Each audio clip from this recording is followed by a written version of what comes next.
அஸ்ஸலாமு அலைக்கும். Hi friends, எல்லோரும் எப்படி இருக்கீங்க? அல்ஹம்துலில்லாஹ் நாங்களும் நல்லாயிருக்கோம். இன்றைக்கி நம்ம சேனலில் வழக்கம் போல் இல்லாமல் ஒரு டிஃப்ரெண்ட்டான வீடியோ பார்க்க போகிறோம். அஸ்பருக்கு 6 மாதம் ஆயிடுச்சு. என்ன சாப்பாடு கொடுக்க ஆரம்பிச்சிருக்கேன், அவனோட ரொட்டீன் என்ன, ஆன்லைனில் வாங்கின பொருள் எது யூஸ் பண்ணிகிட்ருக்கேன், நல்லா இருக்கா இல்லையா, எல்லாமே நான் வீடியோவில் டீட்டெயிலாக சொல்லியிருக்கேன். எனக்கு தெரிஞ்ச பேரண்டிங் டிப்ஸும் கொடுத்துருக்கேன். நான் சொல்கிறது சரியா தப்பா, இல்லை நான் ஏதாவது மாற்றிக்கணும் அப்படிங்கிற சஜஷனோ புது ஐடியா இருந்தால் கூட வீடியோ பார்த்துட்டு கமெண்ட்டில் சொல்லுங்கள். எனக்கும் யூஸ்ஃபுல்லாக இருக்கும். Welcome to rose petals.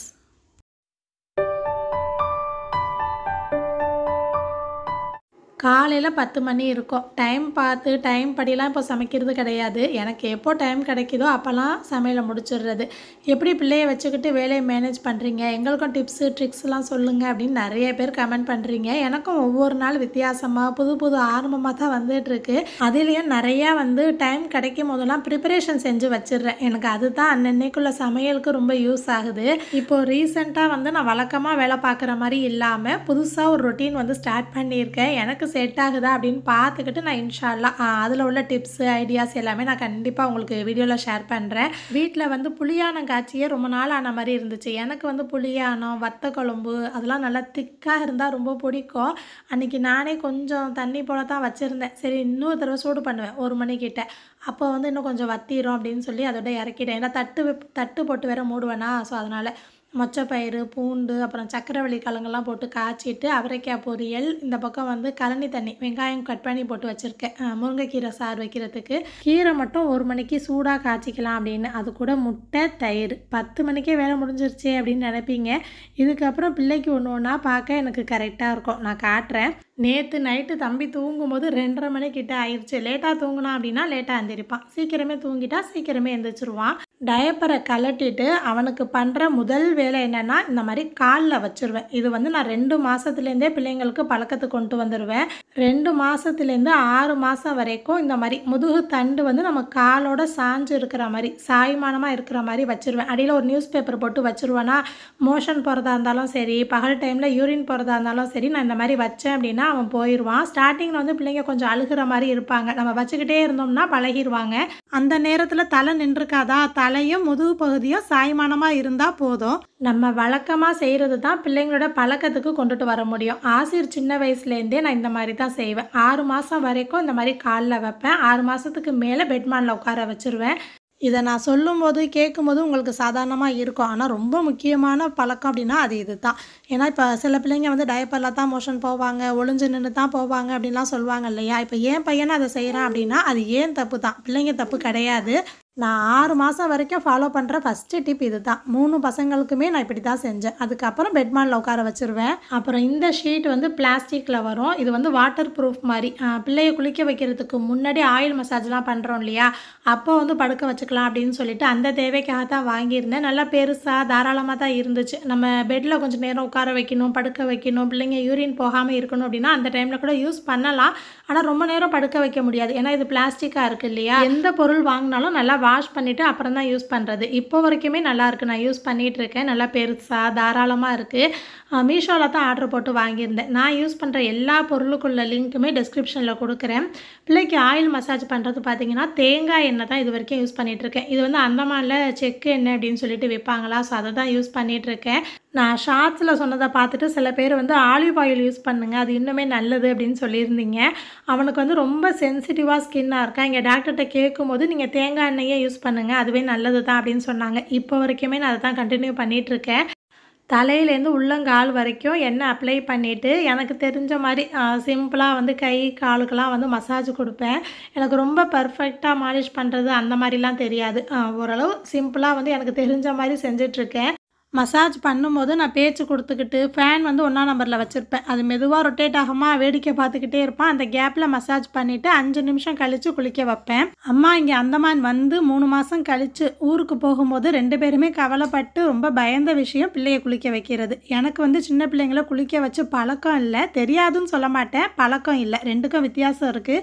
ஏன்னா முதல் 2 பசங்களும் ஊரில் தான் பிறந்து வளர்ந்தாங்களா, அப்போ அம்மா குளிக்க வைப்பாங்க. மாமியார் வீட்டில் இருந்தேன்னா மாமியார் பார்த்துப்பாங்க. ஸோ அதுக்காக தான் பயந்துக்கிட்டு இந்த பாத் டப் வந்து ஆர்டர் போட்டேன்.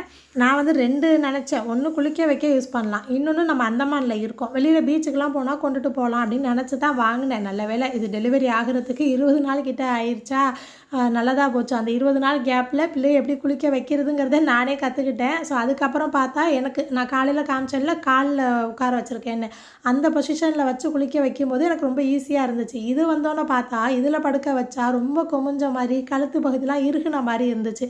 எனக்கு இதை விட நான் காலில் உட்கார வச்சது தான் ஈஸியாக தெரிஞ்சதுனால இந்த டப்பை வந்து நான் ரிட்டர்ன் போட்டுட்டேன். எனக்கு வந்து திருப்தியாக இல்லை. ஸோ உங்களுக்கு வேணும் அப்படின்னா யோசித்து வாங்கிக்கோங்க. முதல்ல 2-3 தடவை குளிக்க வைக்கும்போது கற்றுன்னு கற்றுனான். ஏன்னா அவனுக்கு குளிக்கிறதுனா ரொம்ப இஷ்டம். பிறந்ததுலேருந்து பூவா குளிக்க வைக்கும்போது அவ்வளோ சிரிச்சுக்கிட்டு குஷியாக இருப்பானா, என்னடா நம்ம குளிக்க வச்சா அழுகிறானே அப்படின்னு நினச்சிட்டு இருந்தான். வலிக்கு வேறு போயிட்டு இருந்தான். அதுக்கப்புறம் அந்த காலில் படுக்க வச்சு அந்த பொசிஷன்லாம் கரெக்டாக வச்சு தலைக்கு ஊற்றலாம் வந்து கற்றுக்கிட்டு இப்போ நல்லா எக்ஸ்பர்ட் ஆகிட்டேன். இப்போ எந்த பிள்ளையை குளிக்க வைக்க சொன்னாலும் நானே குளிக்க வச்சுருவேன். அப்புறம் குளிக்க வைக்கிறதுக்கு பார்த்தீங்கன்னா ஹிமாலயா பாடி வாஷ் தான் யூஸ் பண்ணிகிட்ருக்கேன். அது கிஃப்ட் வந்ததே நிறையா இருக்குது. 2 வயசு வரைக்கும் யூஸ் பண்ணுற மாதிரி. என் 2 பசங்களுக்கும் ஹிமாலயா தான் நான் யூஸ் பண்ணேன். இதை விட செபாமெடு செட்டாஃபில்லாம் நல்லாயிருக்கும் அப்படின்னு சொல்கிறாங்க. எனக்கு தெரியல, உங்கள் பட்ஜெட்டுக்குள்ளே சரியாக வந்துச்சு அப்படின்னா நீங்கள் அதை கூட ட்ரை பண்ணி பாருங்கள். அப்புறம் டயப்பர் வந்து பேம்பர்ஸில் ப்ரீமியம் கேர், இது தான் வந்து இவனுக்கு இப்போ வரைக்கும் செட் ஆகுது. ஆனால் கடைகளில் அதிகமாக கிடைக்க மாட்டேங்குது. அமேசானில் தான் ஆர்டர் போட்டு வாங்குறது. இங்கே அந்தமானுக்கு டெலிவரி ஆக 20 நாள் கிட்ட ஆகுமா, மீஷோ சீக்கிரம் வந்துடும், அமேசானில் கொஞ்சம் லேட் ஆகும். அதனால் ஒன்று முடிகிறதுக்குள்ளேயே இன்னொன்று போட்டுருவேன். டயப்பரோட சைஸ் வந்து எப்போ மாற்றணும் அப்படின்னா, இப்போ இதில் வெயிட்டு போட்டிருப்பாங்க 4லேருந்து 8 கிலோன்னு போட்டிருக்காங்களா, 8 கிலோ வரைக்கும் நம்ம வெயிட் பண்ணக்கூடாது. பிள்ளை வந்து 7 கிலோ வந்துடுவாங்க இல்லையா, அந்த டைம்லேயே நம்ம வந்து அடுத்த சைஸ்க்கு மாறிடணும். அப்போ தான் லீக்கேஜ் ஆகாமல் இருக்கும். இப்போ வந்து நான் எம் சைஸ் தான் யூஸ் பண்ணிகிட்ருக்கேன். நான் வந்து மற்ற டயப்பரும் 1-2 பிராண்ட் வந்து யூஸ் பண்ணி பார்த்தேன். அவனுக்கு வந்து அந்தளவுக்கு செட் ஆகலை. அப்புறம் இது தான் நான் இப்போது கண்டினியூவாக போட்டுட்ருக்கேன். நைட் டைமில் வந்து ஃபுல்லாக டயப்பர் போட்டுருவேன். இடையில மட்டும் செக் பண்ணி பார்த்துப்பேன். பகல் நேரத்தில் எல்லா நேரமும் டயப்பர் போட்டு வச்சுருக்க மாட்டேன். எனக்கு வந்து தூக்கம் பத்தலை, நைட்டில் சரியாக தூங்கலை, பிள்ளை தூக்கம் பத்தலை, வீட்டில் வேலை கொஞ்சம் அதிகமாக இருக்குன்னா மட்டும் பகலில் வந்து ஒரே ஒரு தடவை மட்டும் டயப்பர் போட்டு விடுவேன். நான் சொன்னேன் இல்லையா, அவனுக்கு வந்து லோஷனோ மாய்ஸ்சரைசர் க்ரீம் எதுவுமே நான் யூஸ் பண்ணலை. ஏன்னா ஸ்கின் வந்து அலர்ஜி மாதிரி ஆகுது. ஸ்கின் டாக்டர்கிட்டையும் காட்டிட்டோம், எதுவுமே இப்போதைக்கு யூஸ் பண்ண வேணாம், ரொம்ப சென்சிட்டிவாக இருந்தாலும் இந்த மாதிரி இருக்கும், நீங்கள் தேங்காய் எண்ணெய் போட்டு மசாஜ் பண்ணுறதே போதும் அப்படின்னு சொல்லியிருந்தாங்க. அதனால் பவுடர் இந்த மாதிரி எதுவுமே யூஸ் பண்ண கிடையாது. அதுக்கப்புறம் ட்ராப்ஸ் கொடுத்துருப்பாங்க இல்லையா, வைட்டமின் இ, வைட்டமின் சி, அப்புறம் வைட்டமின் டி, இது 3மே இருக்கிற மாதிரி. சில நேரம் வந்து மல்டி மினரல் அப்படிங்கிற மாதிரிலாம் போட்டிருக்கோம். இந்த 2 ட்ராப்ஸுமே வந்து காலை நேரத்தில் குளிக்க வச்சுட்டு கண்டிப்பாக வந்து கொடுத்துட்றது. வைட்டமின் டி வந்து பார்த்திங்கன்னா உங்களால் முடியுது அப்படின்னா காலையில் ஒரு 7-8 மணிக்குள்ளே வந்து பிள்ளைய வெயில் படுற மாதிரி காலு கையிலலாம் வெயில் படுற மாதிரி வச்சுருந்தா அது இன்னுமே நல்லது. இப்போ இங்கே நாங்கள் அந்தமானில் இருக்கிற இடத்துல, நான் இருக்கிற வீட்டில் பார்த்தீங்கன்னா வெளியில் வந்து அந்தளவுக்கு வெயில் வராது. ஸோ ட்ராப்ஸும் கொடுங்க. முடிஞ்ச அளவுக்கு காலை வெயிலில் ஒரு அரை மணி நேரம் இல்லைனா 1/4 மணி நேரமாச்சும் பிள்ளைய வந்து வெயில் படுற மாதிரி வச்சுருந்தா ரொம்ப நல்லது. இந்த 2 ட்ராப்ஸும் 1 வயசு வரைக்கும் தொடர்ந்து கொடுக்குற மாதிரி இருக்கும். அந்த ட்ராப்ஸோட ஒரு மூடி இருக்கும் இல்லையா, அதை கலட்டிட்டு ஃபில்லர் வரும்ல, ஸோ ஃபில்லர் போட்டு நான் மூடி வச்சுருவேன். எனக்கு ஈஸியாக இருக்கும். ஒன்று முடிஞ்சோன்னே போட்டுட்டு இன்னொன்று அப்புறம் வாங்குறது. பகலில் மட்டும் தொட்டியில் போட்டுட்டு நைட்டில் வந்து பக்கத்தில் போட்டிருப்பேன்.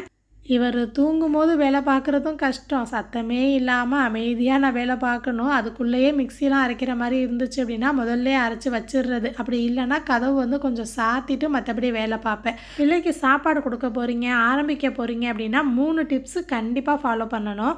ஃபஸ்ட்டு வந்து 6 மாதம் கம்ப்ளீட் ஆகிருக்கணும். அப்படி இல்லைன்னா 6வது மாதம் ஸ்டார்ட் ஆகி 15 நாளாவது கம்ப்ளீட் ஆகிருக்கணும். அதுக்கப்புறமா தான் ஃபுட்டு வந்து நம்ம ஸ்டார்ட் பண்ணணும். 2வது டிப் என்ன அப்படின்னா, நம்ம சாப்பாடு கொடுக்கும்போது அதில் உப்பு சீனி 2மே கலந்து கொடுக்கக்கூடாது. 1 வயசு வரைக்கும் பிள்ளைங்களுக்கு உப்பு நம்ம கொடுக்கக்கூடாது. கிட்னி வந்து அந்தளவுக்கு டெவலப் ஆகிருக்காது அப்படின்னு சொல்லுவாங்க. ஸோ அதனால் உப்பு சீனியோட ருசி தெரிஞ்சிருச்சு அப்படின்னா மற்ற சாப்பாடெல்லாம் அவங்க சாப்பிட்றது கஷ்டம். அதனால் சொல்கிறேன். 3வது டிப் என்ன அப்படின்னா, இப்போ ஒரு பொருள் கொடுக்கும்போது நான் ஃபஸ்ட்டு ராகி தான் கொடுத்தேன். ராகியை வந்து 2 டேபிள் ஸ்பூன் நைட்டே தண்ணியில் 2 தடவை அலசிட்டு 3வது தண்ணியில் ஊற வச்சிடுறது. மறுநாள் நான் கொடுக்கும்போது மிக்சி ஜாரில் போட்டு நல்லா அரைச்சிட்டு ஃபஸ்ட்டு ஒரு தடவை இந்த மாதிரி வடிகட்டி எடுத்துருவேன். அதுக்கப்புறம் மறுபடியும் அதே ராகியை போட்டு மிக்சியில் கொஞ்சமாக தண்ணி விட்டு நல்லா அரைச்சி 2வது தடவை பால் எடுத்துருவேன். அதுக்கப்புறம் அதை ஸ்டவ்வில் வச்சு கிண்டுறது. ஸோ இதை வந்து இப்போ நான் ராகி கொடுக்குறேன் அப்படின்னா 2 நாள் 3 நாள் இந்த ராகி மட்டும்தான் கூழ் வந்து கொடுத்துட்ருந்தேன். அதுக்கப்புறம் தான் ஆப்பிள் வந்து ஆரம்பிக்கணும். ஸோ அதுக்கப்புறம் தான் கேரட் ஆரம்பிக்கணும். ஆப்பிள் கொடுத்து ஒரு 2 3 நாள் கழிச்சு அந்த இடையில இருக்கிற 5 6 நாள் இருக்குது இல்லையா, ராகி ஆரம்பித்து 3 நாள், ஆப்பிள் ஆரம்பித்து 3 நாள், அந்த 6 நாளும் ஒரு வேளை ஆப்பிள் ஒரு வேளை ராகி, இந்த மாதிரி இந்த 2 பொருளை மட்டும்தான் கொடுக்கணும். ஸோ இது எதுக்காக சொல்கிறேன் அப்படின்னா, இப்போ நம்ம வந்து இன்றைக்கி ராகி கொடுத்து நாளைக்கு ஆப்பிள் கொடுத்து நாளன்றைக்கு கேரட் கொடுக்குறோம் அப்படின்னா சில பிள்ளைங்களுக்கு சில சாப்பாடு வந்து அலர்ஜி ஆகும், ஒத்துக்காது. நம்ம எல்லாத்தையும் ஒன்றா கொடுக்கும்போது எந்த சாப்பாட்டில் அலர்ஜி இருக்குது, எது ஒத்துக்கலை அப்படின்னு நம்மளால் கண்டுபிடிக்க முடியாது. ஒன்று செட் ஆயிடுச்சு அப்படின்னா அதுக்கப்புறமா இன்னொரு உணவுப் பொருளை புதுசாக கொண்டுட்டு வரணும். ஸோ அதுதான் 3வது டிப், ரொம்ப முக்கியமான டிப். நான் வந்து 2 நாள் ராகி கூழ் கொடுத்தேன், அதுக்கப்புறம் தான் ஆப்பிள் வந்து ஸ்டார்ட் பண்ணேன். அப்புறம் இப்படி ஒன்று ஒன்றா சேர்க்கும் போது அதை வந்து மிக்ஸ் பண்ணிக்கிட்டு நம்ம ஒரு நாள் ராகி ஒரு நாள் ஆப்பிள்னு நம்ம மாற்றிக்கலாம். ஸோ இது வந்து பிள்ளைக்கு செட் ஆயிடுச்சு அப்படின்னு நம்ம புரிஞ்சுக்கலாம். நல்லா பால் எடுத்துகிட்டு அதை கடைசியாக ஒரு தடவை ஃபில்டர் பண்ணி நல்லா வடிகட்டி எடுத்துடணும். ஸ்டவ்வில் சிம்லேயே வச்சு ஒரு 5 நிமிஷம் கிண்டுனீங்க அப்படின்னா சூப்பராக இந்த மாதிரி கெட்டி ஆகிடும். கெட்டி ஆனதும் உடனே வந்து ஸ்டவ்லேருந்து இறக்கிடாமல் அப்புறமா மேலே ஒரு 2 நிமிஷம் சிம்லேயே வச்சு நல்லா கிண்டி அந்த பபுள்ஸ் மாதிரி வரும், அந்த டைமில் தான் எடுக்கணும். கண்டிப்பாக நல்லா வெந்து இருக்கணும், அதுதான் முக்கியம். நான் அதில் உப்பு சீனி எதுவுமே சேர்க்கலை. இதை சாப்பிட்றது ரொம்ப கஷ்டம். நானும் பிள்ளைங்களும் விளையாட்டு காட்டி விளையாட்டு ஜாமான்லாம் காட்டி ஏதோ பாட்டுலாம் பாடி அந்த மாதிரி தான் கொடுப்பேன். கொடுத்ததும் கொஞ்சம் நேரம் வச்சு முதுகுலலாம் நல்லா தட்டி கொடுத்துட்டு தண்ணி குடிக்க மாட்டான். பிள்ளைங்க வந்து ஸ்டார்டிங்கில் தண்ணி குடிக்கிறது கொஞ்சம் கஷ்டமாக தான் இருக்கும். விடாமல் நம்ம கொடுத்துக்கிட்டே இருந்தோம் அப்படின்னா அதுக்கப்புறம் தான் பழகி குடிக்க ஆரம்பிப்பாங்க. எனக்கு ஆசிர் அர்ஷான் ஊரில் வளர்ந்ததுக்கும் குட்டிமா இங்கே வளர்கிறதுக்கும் நிறைய வித்தியாசம் தெரியுது. அவன் கூட நிறைய நேரம் இருக்கணும் அப்படிங்கிறதுக்காகவே முடிஞ்ச அளவுக்கு சீக்கிரம் சமையல் முடிக்க பார்ப்பேன். பிள்ளைங்க இவங்க ஹஸ்பண்ட்லாம் வந்துட்டாங்க அப்படின்னா அவங்களும் விளையாண்டுக்கிட்டு பேசிகிட்டு இருப்பாங்களா, அது வரைக்கும் நம்ம தனியாக விட்டுறக்கூடாதுன்னு அதிக நேரம் பிள்ளை கூட தான் இருப்பேன், பேசிகிட்டு இருப்பேன். இதுக்கப்புறம் வர்றது வந்து 2வது பாகம் மாதிரி 500 நாள் நான் எடுத்த வீடியோ. இதுக்கு முன்னாடி பார்க்கும்போது நான் 10 மணிக்கே வேலையெல்லாம் முடிச்சிட்டேன் இல்லையா, சில நேரம் வந்து 9 மணிக்கு கூட சமையல் வேலையை முடிச்சிருக்கேன். ஆனால் இன்றைக்கி வந்து பார்த்திங்கன்னா எனக்கு வேலை முடிக்க 2-2:30 மணிக்கிட்ட ஆயிடுச்சு. நான் பிரியாணி தம் போட்டதே ஆரம்பித்ததே 1:30 மணிக்கு மேலே தான் ஆரம்பித்தேன். அதாவது தம் போட்டது தான். ஏன்னா முதல் நாள் நைட்டே வந்து அந்த பிரியாணிக்குள்ளே சேர்வாக இருக்கும்ல கிரேவி, அதெல்லாம் ரெடி பண்ணி வச்சுட்டேன். ப்ரான் பிரியாணி இறால் பிரியாணி தான் பண்ணியிருந்தேன். ஸோ பிரியாணி வந்து இப்போலாம் வந்து ஸ்பெஷலாக இருக்கணும் அப்படிங்கிறதுக்காக செய்கிறது கிடையாது. வெறுஞ்சோறு ஆணோ தொட்டுக்க அப்படின்னு பண்ணுறதுக்கு பிரியாணி வந்து எனக்கு ஒரே வேலையாக கொஞ்சம் ஈஸியாக போயிடுது. அதுவும் வந்து நைட்டுக்கும் சேர்த்தே சமைச்சிடுறது. ஏன்னா முன்னாடிலாம் வந்து மதியானம் பண்ணிவிட்டு நைட்டுக்கு ஏதாவது பார்த்துக்கலாம் அப்படின்னு நினப்பேன். இந்த பார்த்துக்கலாம் அப்படிங்கிற வேர்டே இப்போ கிடையாது. முடிஞ்ச அளவுக்கு வந்து நைட்டுக்கும் எது ஈஸியாக இருக்கும், மதியானம் எதை செஞ்சால் நைட்டுக்கும் அந்த பொழுது ஓடும் அப்படிங்கிற மாதிரி யோசித்தே மதியானம் சமையலும் பண்ணிகிட்ருக்கேன். வாரத்தில் 1-2 நாள் தான் நைட்டுக்குன்னு சொல்லி தனியாக செய்கிறதெல்லாம் சப்பாத்தி இந்த மாதிரி கூட, இல்லைனா வந்து மதியானம் செய்கிற சோறு இல்லைனா இட்லி தோசை இந்த மாதிரி நைட் டைமில் சிம்பிளாகவே பார்த்துடுறது. ஏன்னா பகலில் தூங்குற அளவுக்கு கூட ஈவினிங்கில் அந்த 4-5 மணிக்கு மேலே தூங்க மாட்டான். ஸோ அதனால் அதுக்கு தகுந்த மாதிரி நான் வேலையை வந்து இப்போது மாற்றிக்கிட்டேன். இது வந்து பார்த்திங்கன்னா அமேசானில் வந்து ஆர்டர் கொடுத்துருந்தேன். ஸோ அதில் வந்து அழகாக அந்த பபுள்ஸ் வந்துருந்துச்சு. அதை கொஞ்சம் நேரம் உடச்சிட்டு எனக்கு இது ரொம்ப பிடிக்கும், ஸோ எடுத்து வச்சுருக்கேன் அப்புறமா உடைக்கலாம்னு. இது என்னென்னா ஸ்டீமர் ஒன்று போட்டிருந்தேன். ஏன்னா என்கிட்ட வந்து இட்லி பாத்திரம் தான் இருக்குது, அதனால பெருசாக சட்டி இருக்கா, அது தண்ணி சூடு வந்து சட்டி சூடு வரதுக்கு சிலிண்டர் கேஸ் வேஸ்ட்டாக போகுது. அதுக்காக இந்த ஸ்டீமர் வந்து போட்டேன்.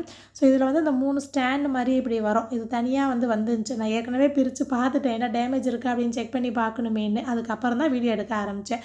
ஸோ அதுக்கு நடுவுலையே இந்த மாதிரி ஒரு ஸ்டாண்ட் வரும். இதை வந்து நம்ம ஈஸியாக கலட்டிக்கலாம் மாட்டிக்கலாம். இது வந்து பார்த்திங்கன்னா நான் முன்னாடியே பார்த்துருக்கேன், வீடியோவில் யூடியூப்லலாம் பார்த்துருக்கேன். ஸோ அப்போ வந்து நமக்கு எதுக்கு அப்படின்னு சொல்லிட்டு நான் வாங்கணும் அப்படின்னு நினச்சதில்ல. இப்போ வந்து பிள்ளைக்கு அதிகமாக அந்த ஸ்டீம் பண்ணுற மாதிரிலாம் இருக்கும் இல்லையா காய்கறிலாம், ஸோ அதுக்காக தண்ணி கொஞ்சமாக வச்சு சின்ன சட்டியில் கூட வச்சிடலாம் அப்படிங்கிறதுக்காக இது வந்து வாங்கினேன்.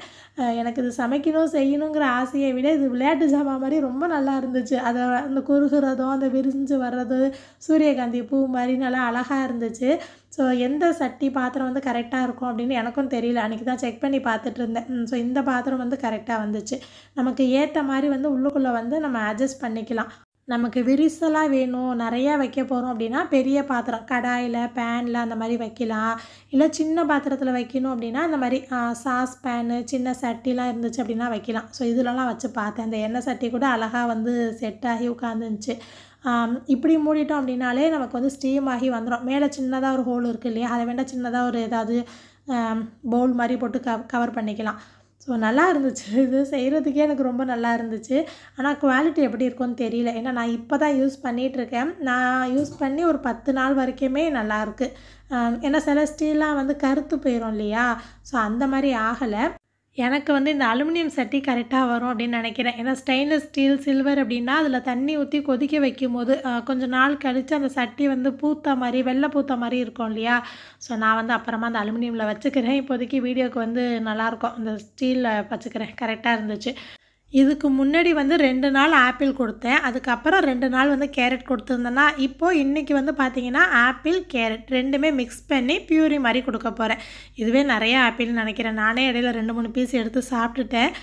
பிள்ளைங்களுக்கு 7 மாதம் வரைக்கும் பியூரி மாதிரி மிக்சியில் அரைச்சி கொடுக்கணும். அதுக்கப்புறம் கொஞ்சம் கொரப்பாக அரைச்சி கொடுக்க ஆரம்பிக்கணும். அதுக்கப்புறம் பார்த்திங்கன்னா கையால் மசிச்சு விட்டே கொடுத்துடலாம். ஏன்னா அதுக்கப்புறமும் நம்ம அந்த 1 வயசு வரைக்குமே அரைச்சி கொடுத்துட்டே இருந்தோம் அப்படின்னா அதுக்கு மேலே பிள்ளைங்கள சாப்பாடாக சாப்பிட்டு அந்த மென்று சாப்பிட்டு வைக்க ரொம்ப கஷ்டமாக இருக்கும். ஸோ அதனால் பார்த்திங்கன்னா அந்த 7 மாதம் வரைக்கும் மட்டும் அரைச்சி கொடுத்தா போதும். இந்த ஆப்பிள், கேரட் ஹாய் கட்டு எல்லாருக்கும். வேக வைக்கிற வரைக்கும் அமைதியாக படுத்து கிடந்தான். அதுக்கப்புறம் கத்த ஆரம்பிச்சிட்டான். எனக்கு இது தான் கஷ்டமாக இருக்கும். இந்த மாதிரி இப்போ அரைச்சே ஆகணும், விட்டுட்டும் வர முடியாதா? ஸோ கூட யாராச்சும் கிட்டே இருந்தால் நல்லா இருக்குமே அப்படின்னு நினச்சிக்கிட்டே செய்வேன். 2யும் ஒன்றா சேர்த்து பியூரியாக அரைச்சிட்டேன். பாதி தான் சாப்பிட்டான், மீதி எனக்கு. அப்புறம் என்னோடய வீடியோ ஷார்ட்ஸில் பார்த்துட்டு நிறைய பேர் இந்த ஸ்விங் கிராடலோட ரிவ்யூ கேட்டிருந்தீங்க. எலக்ட்ரிக்கில் யூஸ் பண்ணுறது. இதில் ஆன் ஆஃப் பண்ணுற பட்டன் இருக்கும். ப்ளூடூத்தில் வந்து கனெக்ட் பண்ணி நம்ம சாங், மியூசிக்லாம் வைக்கலாம், சவுண்டு வைக்கலாம். அப்புறம் ஸ்பீடு வந்து 1, 2, 3, 4, 5ன்னு இருக்குது பார்த்தீங்களா? அட்ஜஸ்ட் பண்ணிக்கலாம். டைமிங் வைக்கலாம். 8, 15 நிமிஷம், அரை மணி நேரம் அப்படின்னு அந்த டைமிங்குள்ளே ஆஃப் ஆகிற மாதிரி வச்சுக்கலாம். எலக்ட்ரிக்கில் யூஸ் பண்ணுறது தான். இதோட லென்த்து வந்து 70 சென்டிமீட்டர் நீளம் வரும், 50 சென்டிமீட்டர் அகலம் வரும். இதில் வந்து ஒரு தலகாணி மாதிரி கொடுத்துருப்பாங்க. அதை அட்டாச் பண்ணி தனியாக எடுக்கிற மாதிரியே இருக்கும். வேணும்னா நம்ம எடுத்து அலசிக்கலாம் அந்த மாதிரி. அதுக்கப்புறம் பிள்ளைங்களோட சேஃப்டிக்காக இந்த மாதிரி பெல்ட் மாதிரி கொடுத்துருப்பாங்க. இது கை உள்ளே விட்டுட்டு பிள்ளைங்க மேலே போட்டுட்டு அதுக்கப்புறமா கால் பகுதியிலேருந்து இந்த மாதிரி விட்டு பெல்ட் வந்து நம்ம மாட்டி விட்டுட்டு ஸோ மேலே இருக்கிறத வந்து ஒட்டி விட்டுறணும். பிள்ளைங்க வந்து விழுந்துடாமல் இருக்கிறதுக்காக இந்த மாதிரி சேஃப்டி வந்து கொடுத்துருக்காங்க. அப்புறம் மேலே வந்து தனியாக கலட்டி மாட்டுற மாதிரி ஒரு நெட்டும் கொடுத்துருக்காங்க. அதில் வந்து விளையாட்டுக்கு அந்த தொங்குற மாதிரி 2 ஸ்டாரு அப்புறம் நிலா மாதிரிலாம் கொடுத்துருக்காங்க. இது வந்து நம்ம யூஸ் பண்ணவே இல்லை. அது அப்படியே தான் கலட்டி வச்சது அப்படியே தான் இருக்குது. அப்புறம் குட்டியாக ஒரு ரிமோட்டுமே கொடுத்துருக்காங்க, ரிமோட்டில் ஆப்ரேட் பண்ணுற மாதிரி. இந்த கிராடல் வந்து அமேசான், ஃப்ளிப்கார்ட் இந்த மாதிரி ஆப்லேயும் இருக்குது. ஆனால் அங்கே போய் வாங்கலை. பேபிங்கிற அந்த வெப்சைட்டுக்குள்ளே போய் ஆர்டர் போட்டு வாங்கினது. எங்கே வாங்கினது, இதோட ஃபியூச்சர்ஸ் எல்லாமே நான் டீட்டெயிலாக சொல்லிட்டேன். அஸ்பருக்கு வந்து எப்படி செட் ஆச்சு, எவ்வளோ நாள் நாங்கள் யூஸ் பண்ணிகிட்ருக்கோம் அப்படிங்கிற டீட்டெயிலும் நான் சொல்கிறேன். நீங்கள் வாங்கலாமா வேணாமா அப்படிங்கிறத நீங்களே முடிவு பண்ணிக்கோங்க. குட்டிமாக்கு வந்து 3 மாதத்துக்குள்ளே வரைக்கும் இதில் படுக்க வைக்கும்போது 10 நிமிஷம் 15 நிமிஷம் அந்த மாதிரி தான் அதிகபட்சம் படுத்திருப்பான். அதுக்கப்புறம் கத்த ஆரம்பிச்சிருவானா தூக்கிடுறது. அதுக்கப்புறம் 3 மாதத்துக்கு மேலே வந்து கொஞ்சம் கொஞ்சமாக போட்டு பழக்கி ஒரு அரை மணி நேரம் 3/4 மணி நேரம் இன்னி வரைக்குமே அவ்வளோ நேரம் தான் படுத்திருப்பான். ஒரு தடவை போடுறோம் அப்படின்னா அரை மணி நேரம் 3/4 மணி நேரம் தான். அதுக்கு மேலே வந்து படுக்க வைக்க முடியாது, தூக்க சொல்லிடுவான். இந்த கிளிப்பு வந்து இப்போது நான் 6 மாதத்தில் எடுத்தது. அவனுக்கு எந்த அளவுக்கு ஹைட்டு இருக்குது அப்படின்னு பாருங்கள். அதே மாதிரி அந்த பெல்ட்டு போட்டிருக்கிறதுனால பிள்ளைங்களுக்கு வந்து கொஞ்சம் சேஃபாக இருக்கும். ஆனால் இந்த தொட்டிலோட சேர்த்து யூசர் கைடு வந்துச்சு. அதில் என்ன போட்டிருக்காங்க அப்படின்னா பிள்ளைங்க உட்கார ஆரம்பித்ததுக்கப்புறம் இந்த தொட்டில் யூஸ் பண்ணுறது சேஃப் இல்லை அப்படின்னு போட்டிருக்காங்க. இந்த தொட்டி வந்து அழகாக இந்த மாதிரி ஆடிக்கிட்டே இருக்கும். நம்ம டைமிங்லாம் செட் பண்ணி கூட வைக்கலாம். சில பிள்ளைங்க அப்படியே தூங்கினா கூட தூங்கிடுவாங்க. ஸோ நீங்கள் வந்து பார்த்துக்கிட்டு வேணும்னா வாங்கிக்கோங்க.